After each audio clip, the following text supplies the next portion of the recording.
Good afternoon, everyone. And firstly, may I start by thanking you for taking the time to use some of your valuable time with me today. I really appreciate it. There's a lot of great speakers around.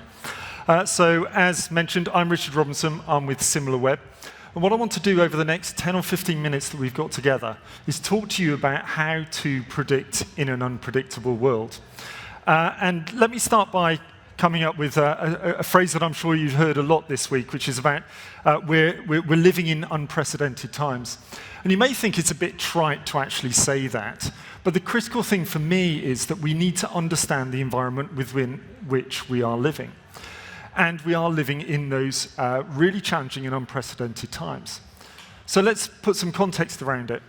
How many of us 4 years ago predicted that we would go through a global pandemic that would basically shut down the globe?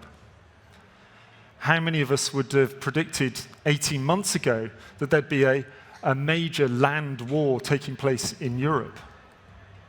And then only 12 months ago, how many of us would have predicted that the UK government, or in the UK, we would have had 3 prime ministers and 4 chancellors of the Exchequer within a 4-month period?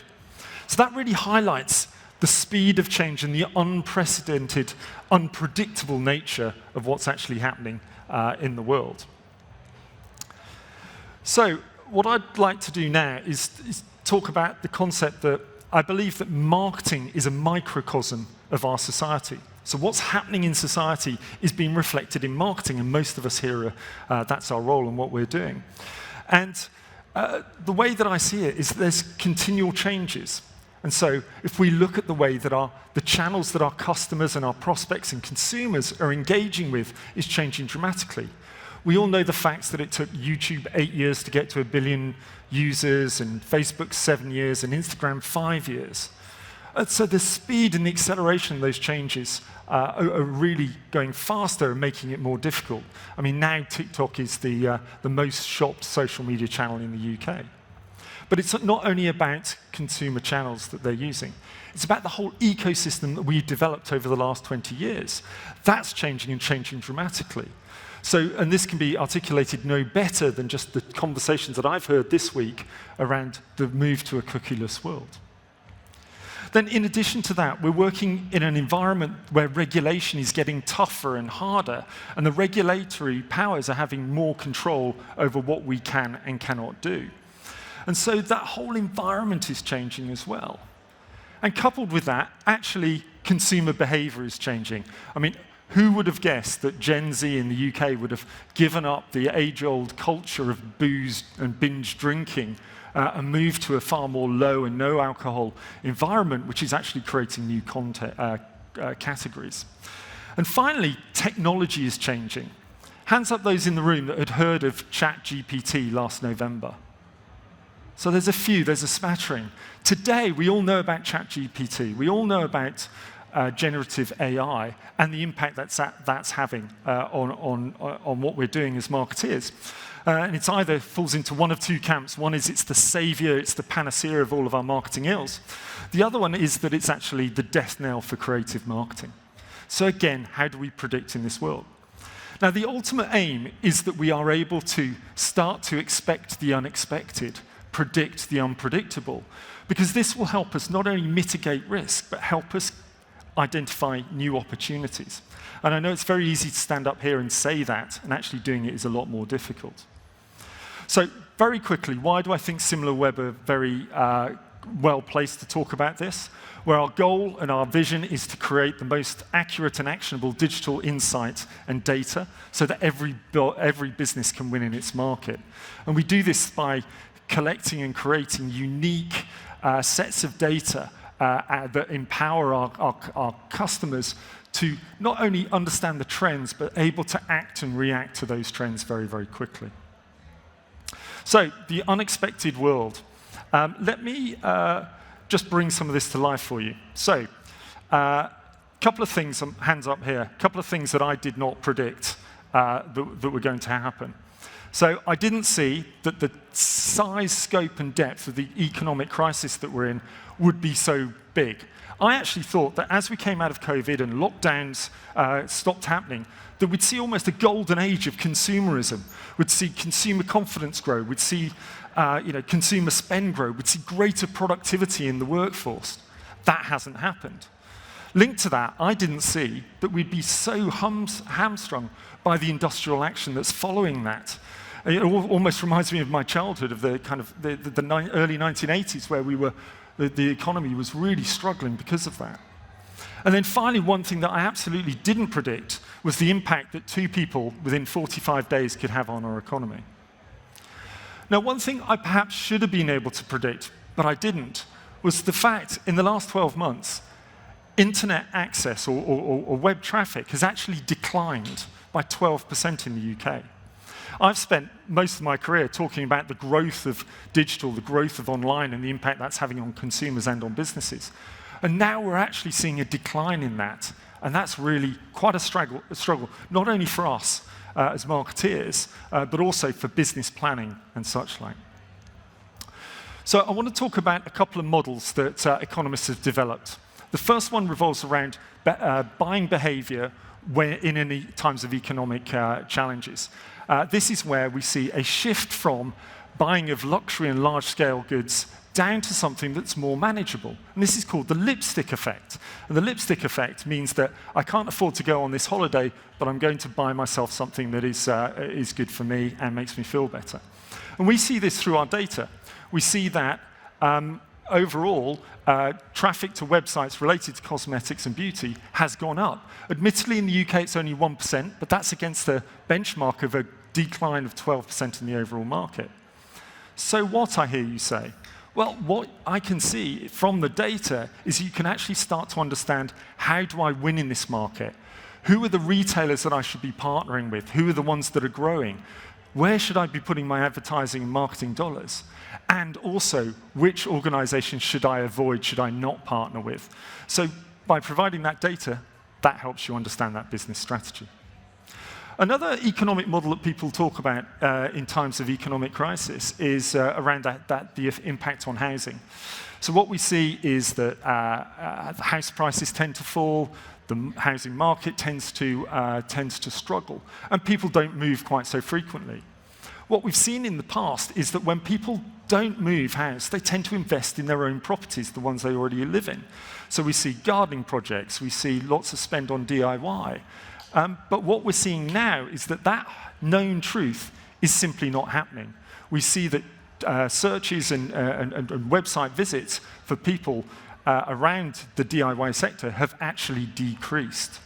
Why is that important? Well, if you'd taken that home truth that we're all very familiar with, you may not be having the right strategy for today's market. But that said, I genuinely believe there's an opportunity to find micro-opportunity in a time of macro decline. So from our shopper intelligence data, we can see that last year, activity and visits for Amazon's UK DIY sector grew by 4%. So there's opportunity there. By understanding that, you can find that opportunity. And in terms of the products that are selling and people are looking for, it's very much around air fryers and shoe racks and dehumidifiers. Anyone else go out and buy an air fryer last year? Yeah, most of us, yeah. I see. So there are opportunities to get. You need the data, you need the insight. So let's return to the expect the unexpected. So I've talked about the environment, the macro and micro environmental situations that are happening. Let's talk about the other half of the equation, and that is our audience. And I love this. I love the fact that Edgar Allan Poe once said something along the lines of, don't believe anything you hear and only believe half of what you see. And I genuinely believe that is true for our customers and our audience. They will often tell you something that they will do or they're going to do, and in fact, they're doing something very different. So it's really important to validate that against hard data. So let me give an example on that. So lots of research and lots of insight is coming out about how, particularly in fashion buyers are more conscious about environmental issues. This report from Bain & Co. said that 2/3 of fashion buyers care about the environment, care about sustainability. And web traffic actually shows that to a greater extent, is true. So eco-friendly sites are growing by 150-odd%. Sites such as Vinted, so the second-hand clothing retailers, is growing by 160%. So that's really powerful. It backs up that data. However, yep, you've guessed it, people are still going out and looking for sites in the fast fashion sector, which is so far away removed from sustainability and environmental credentials. So I've shared some insight with you. Now, how do you pick the right bet? So let's take an example of buy now, pay later. What you can see from the data on the slide here is that over the last 2 years, visits to the top 14 websites in the buy now, pay later sector has grown by 80%. So you can really see a burgeoning trend. It's a real phenomenon now. You can spot that early by using the data and get on the back of that. That's fascinating and really useful. However, what's the business value for you doing that? Now, it's great to know that these companies are, they've got a market expectation to grow to something like 526 billion in 2026 from 240 billion last year. But what does that mean for you? Well, how about if you could have insight, knowledge, and understanding that would help you understand, is this the right thing for you to do? Is this right for your business? So if I were to show you that, our data shows that companies that have implemented buy now, pay later on their site as an option on their site have grown their converted visitors by 2% over the period. That's pretty compelling, right? That adds a huge amount of value. You can build a business case around that. But what's really interesting for me is not only is it positive for those that have actually invested in it, but if you look at those companies that haven't invested in it, we see a massive drop of 11% of converted traffic on their website over the same period of time. So by spotting that opportunity, you can then really understand the benefit that that's going to drive for your business. And trust me, if you needed to put a business case together around buy now, pay later in this example, then there is nothing stronger than showing how much market share and how much more revenue you will have gained from that. Okay, so I've really done a whistle-stop tour through how to predict in an unpredictable world. So I want to leave you with 3 or 4 key takeouts. The first takeout, in my mind, is very much around not all traditional economic models are still valid today. So check and validate everything with data. Use that data to understand, is it still relevant? Is it still appropriate for my business? Second up, it's very much around this concept of don't take everything your customers say or your audience says as the truth, but take what they do very, very seriously. Track that data, track and understand what they're doing, where the movements are happening, what those trends are. Next up for me, it's very much around using insights, and I think this comes across. Use insights to spot those trends early and be agile and adapt. So look at the way you're going to market. Is it the right way for the audience today? Is it the right products, the right solutions? Using this real-time data can really help impact that.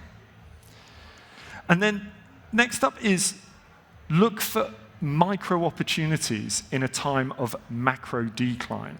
There are opportunities out there. You just need to uncover them. You just need to find those. And then final point for me is this quote from Eric Schmidt at his time at Google. And I absolutely love this, if it comes up, which is, in God we trust, everyone else bring data. So really, really using that data to understand what you need to be doing.